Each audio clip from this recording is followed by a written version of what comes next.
launching African American acts from an industry perspective in the 70s in there? Well, number one, the industry did not firmly believe in the black acts. They expected very, very few returns, so consequently, they made very few investments. But that wasn't the case, though. It was not true. It was a false assumption. You had Motown, an extraordinarily successful record label. Why did they think that they weren't going to be successful, the black acts? Well, they looked at it as something different. That's just something different that this black label, this black company is doing, but it can't be duplicated in other companies. So do you think like the major labels were run by white music executives and they just had no clue really how to run? There's no question about it. They didn't have a clue. Well, it really wasn't that difficult for me there at CBS, because through Clive Davis and Bruce Limbaugh, they had made the commitment. So I had the monies, I had the budget. It wasn't unlimited, but it was huge and massive. So I took advantage of it. We bought the time buys. We bought ads in black print media. We also put that artist out on promotional tours at the company's expense, and it all paid off. We also would cut commercials and use those local popular disc jockeys as voiceovers for those commercials. So consequently, they felt vested into that artist and in that record. So consequently, they played it, and that's what we wanted. We wanted that exposure. And could you give me an example of where that worked really well, a particular song or artist?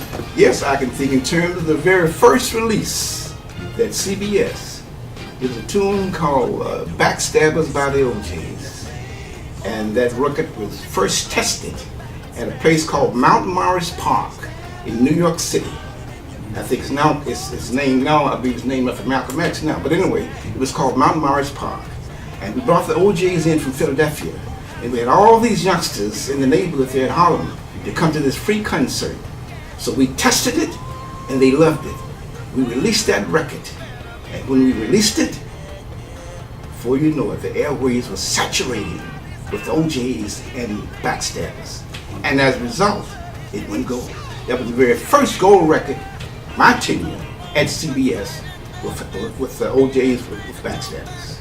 Now, obviously, this is for a British. I guess as well, in a wide sense, meant it wasn't like kind of white radio. Would they play black records or not?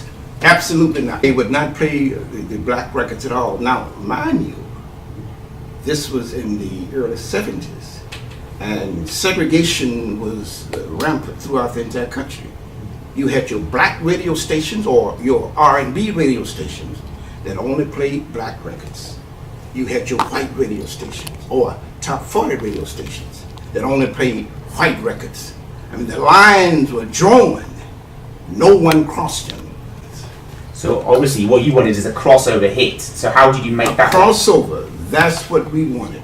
Reason being, you cross the record over to top 40, the stations have more power. They have a much wider range. They have more listeners. So I want to cross this record over for top 40 play. Now, I went to the white promotional staff at CBS and I asked them, we want to cross this record over. What do we need to do? They told me, give me a top 5 record black radio throughout the country. Give me a top 5 record R&B in Billboard. I gave it to them. They still didn't cross it over. So what I did. Why not? Well, again, that racism was still there. Now, they told me this is what we need. Give this to me, and we will take it in and get you top 40 play. I gave that to them, everything that they asked for, but they didn't deliver. So what I did, I had a local promotion manager that worked in Detroit. His name was Bill Craig. And Bill Craig was very, very friendly with a program director at a white top 40 station in Canada, which was just across the river from Detroit. Bill Craig got his friend, the white program director, to program that record in Detroit. It became a hit, instant hit. And as a result of that, that station had a sister station in Chicago. So immediately that Chicago station picked it up, and the rest was history.